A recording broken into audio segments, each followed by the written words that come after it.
దేవీ నవరాత్రులలో వేద మంత్ర పూజలలో స్వర్ణ కవచములు దాల్చిన కనక దుర్గాదేవి భవబంధాలను బాపే బాలా త్రిపుర సుందరి నిత్యానందము కూర్చే అన్నపూర్ణాదేవి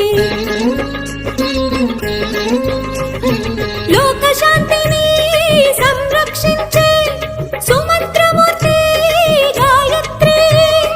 అక్షయ సంపదలెన్నో అవని జనులకందించే దివ్య రూపిణి మహాలక్ష్మి విద్యాకవన గానము సగు వేదమయీ సరస్వతి ఆయురారోగ్యాలు భోగ భాగ్యములు ప్రసాదించు